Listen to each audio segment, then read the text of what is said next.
une fois partout, c'est chez nous. Belle victoire marseillaise à Angers 3-0 dans un stade Raymond Kopa, acquis à la cause de l'Olympique de Marseille. Victoire marseillaise qui s'est dessinée assez largement en deuxième mi-temps grâce à surtout un homme, Jonathan Klaus, qui nous a offert une performance du côté gauche, en piston gauche assez exceptionnelle. On va analyser ça tout de suite.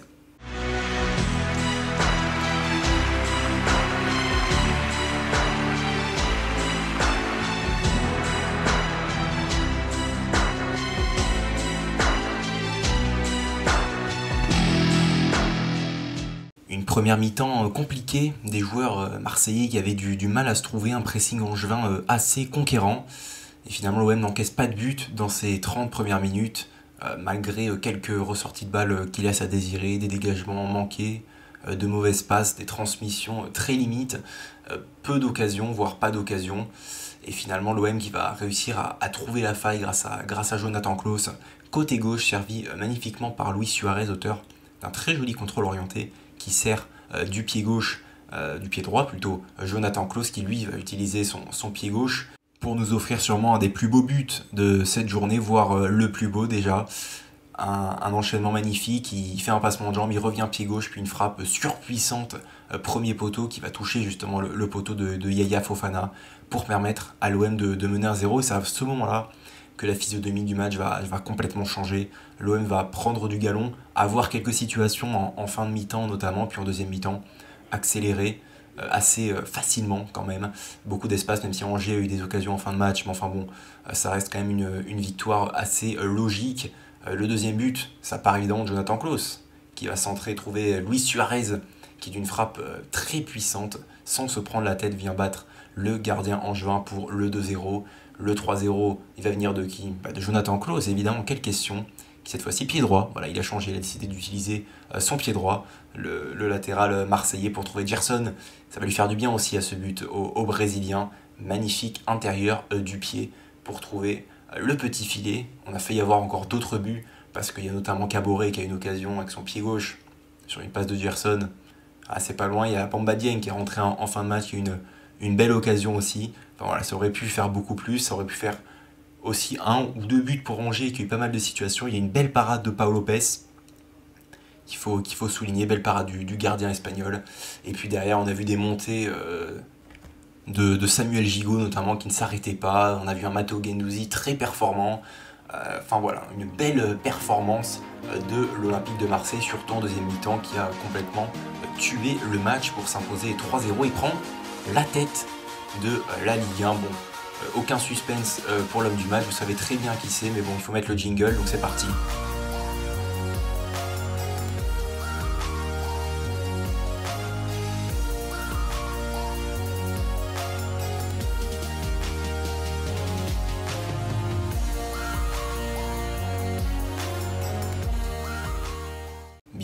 Bien sûr, Jonathan Klaus, qui d'autre ? Auteur de 2 passes décisives et d'un but. Une passe décisive du pied gauche, un but du pied gauche et puis une troisième passive donc pour Gerson du pied droit. Il a été omniprésent, il a récupéré énormément de ballons, il a fait des accélérations assez folles. On a beaucoup parlé effectivement dans les médias ces derniers jours de son état physique, il joue beaucoup, c'est le joueur qui a disputé le plus de minutes sous les couleurs marseillaises en compagnie de Nuno Tavares, qui était suspendu pour ce match, qui a profité en fait au final Olympique de Marseille et à Jonathan Klaus de se découvrir ce poste et permettre une superbe prestation au latéral marseillais qui, comme vous pouvez le voir à l'écran maintenant, est le joueur le plus décisif, tout simplement marseillais, le plus décisif dans ce début de saison. Jonathan Klaus, 9, largement mérité, il a été énorme. Rapidement, on va parler de la défense, les 3 centraux, Gigot, Bemba et puis Balerdi. Balerdi qui a été encore une fois excellent, placé dans l'axe, comme je vous avais dit au dernier match. Voilà, quand il est placé ici, il est très bon. Il a encore été excellent, Balerdi. Gigot, parfait. De nombreuses montées, il a été dangereux. Il est au départ d'ailleurs du 3e but. Il fait une sorte de dribble pour retrouver Jonathan Klaus en retrait, qui trouve le Brésilien Gerson.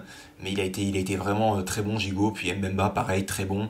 Très constant, très cohérent dans tout ce qu'il fait. Il a été excellent, le défenseur marseillais. Un petit point également sur Issa Kaboré. Issa Kaboré qui a été très très bon sur son couloir droit. Il aurait pu marquer un but ou deux, notamment cette frappe pied gauche. Voilà, c'est pas son bon pied, mais il a été très très bon, Issa Kaboré, sur son côté très actif, très rapide. Il a récupéré pas mal de ballons. Il a apporté beaucoup offensivement également. Il a apporté le surnom. Enfin, des fois, il se retrouvait à 6 ou 7 dans la surface. Ça n'avait aucun sens. Mais c'était très plaisant à voir. La deuxième mi-temps a vraiment été excellente. Et Kaboré en a été la preuve. Au milieu de terrain, Matteo Guendouzi qui était un peu plus bas en fait sur le terrain par rapport à ce qu'il peut faire quelques fois où il est plus dans le rôle de Dimitri Payet ou de Gerson. Il a été excellent, Matteo Guendouzi. Je le préfère personnellement un peu plus bas sur le terrain parce que voilà, c'est un joueur qui a besoin de prendre du recul, de pouvoir aussi s'emmener le ballon, de casser les lignes, et il l'a très bien fait. Il a été excellent, Matteo Guendouzi. Un peu à l'opposé de ce qu'a fait Jordan Veretout, surtout en première période où le milieu international français a perdu beaucoup de ballons.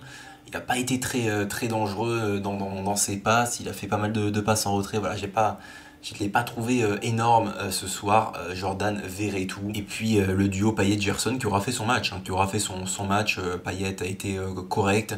Gerson a mis son but. Voilà, c'est pas un match énorme de la part des deux joueurs, mais ils ont été costauds, même si voilà, Gerson, j'ai trouvé qu'il ralentissait un poil le jeu en première mi-temps, mais il a pris confiance au fur et à mesure du match. Et puis Luis Suarez évidemment, qui lui a été très bon.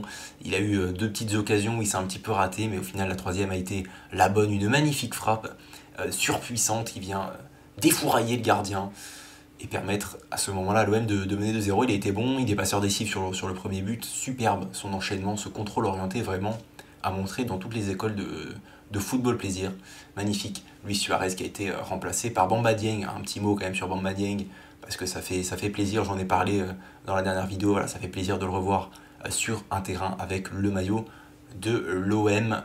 Il a eu une occasion d'ailleurs, il a failli marquer, il a fait un très beau déplacement, et puis les entrées d'Amin Harit et d'Under. Amin Harit encore une fois très très bon dans ses entrées, beaucoup de déplacements, des belles passes notamment évidemment pour Dieng, et puis Under également a été très bon lors de son entrée. Victoire 3-0, l'OM leader, soirée parfaite tout simplement pour démarrer le week-end. L'OM enchaîne et s'impose contre Angers 3-0, encore une belle performance à l'extérieur des hommes d'Igor Tudor. On se retrouve très bientôt pour le match contre le Sporting, malheureusement à huis clos. Très désolant, mais c'est comme ça. On se retrouve pour le match contre le Sporting qui va falloir gagner pour rester en vie dans cette Ligue des Champions. Belle victoire, à la prochaine, allez l'OM!